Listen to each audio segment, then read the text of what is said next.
So ಬಂದ ದುಡ್ಡಿನಲ್ಲಿ ಸ್ವಲ್ಪ EMI ಬಾಡಿಗೆ, ಸ್ವಲ್ಪ ರೇಷನ್ನು, ಆಮೇಲೆ ಸ್ವಲ್ಪ ಕಮಿಟ್ಮೆಂಟ್ಗಳದ್ದು ಇದ್ರ ಬಗ್ಗೆನೇ ಜೀವನ ಕಳೆದೆ ಸರ್ ಆ್ಯಕ್ಚುಲಿ.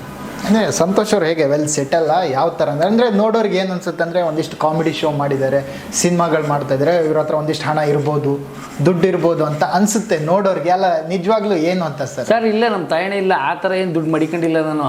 ಈಗ ನೋಡಿ, ಊರಲ್ಲಿ ಒಂದು ಹಂಚಿನ ಮನೆ ಇದೆ, ಅದಕ್ಕೊಂದಷ್ಟು ಒಂದು ಬಿದೋಯ್ತಾ ಇರೋ ಮನೇನ ರೆಡಿ ಮಾಡ್ಕೊಂಡು ಶೀಟ್ ಹಾಕಿ ನನ್ನ ತಾಯಿ ಇದ್ದಂಥ ಮನೇನ ಕೆಡಬಾರ್ದು ಅಂತ ಅದೇ ಒಂದು ನೆನಪಿಗೋಸ್ಕರ ಒಂದಷ್ಟು ದುಡ್ಡು ಖರ್ಚು ಮಾಡಿ ರೆಡಿ ಮಾಡಿದ್ದೀನಿ ಮನೇನ. ನಾನು ಬಂದರೆ ಅಂದರೆ ಹಳೆ ಮನೇನೇ ರೆಡಿ ಮಾಡಿದ್ದೀನಿ, ನನ್ನ ತಾಯಿ ನೆನಪಲ್ಲಿರಬೇಕು, ಆ ನೆನಪನ್ನ ಕಳಿಸ್ಬಾರ್ದು ಅಂತ.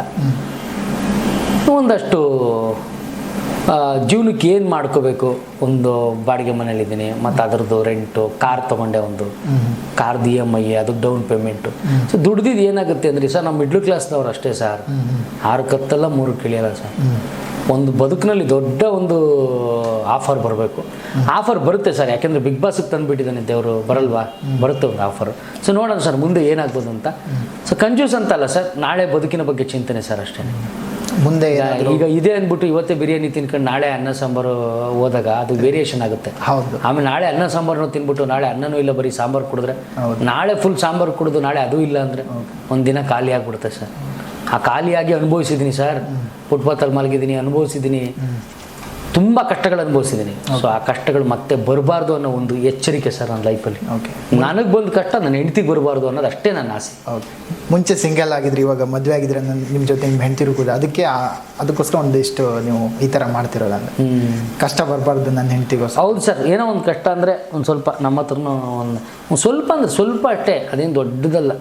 ಒಂದು ಸ್ವಲ್ಪ ಏನಾದ್ರು ಬೇಕು ಅಂದರೆ ಈಗ ಒಂದು 10-20 ಸಾವಿರ ರೂಪಾಯಿ ದುಡ್ಡು ಬೇಕು ಅಂದರೆ ಇಟ್ಕೊಂಡಿರ್ಬೇಕು ಸರ್. ಹೌದು ಅಲ್ವಾ, ಏನಾದ್ರು ಹೆಚ್ಚು ಕಮ್ಮಿ ಆಗ್ಬಿಟ್ರೆ. ಹೌದು.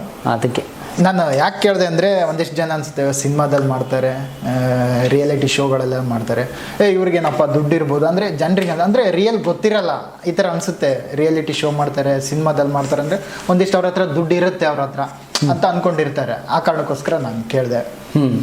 ಹೋಗಿ ಸರ್, ಆ ಥರ ಏನಿಲ್ಲ ಸರ್, ಆ ಥರ ಏನಿಲ್ಲ. ನೀವು ನೋಡ್ಬೋದು ಅಂದರೆ ಅಷ್ಟೊಂದೇನು ವೆಲ್ ಸೆಟಲ್ ಅಲ್ಲ ಸಂತೋಷ್ ಅವರು.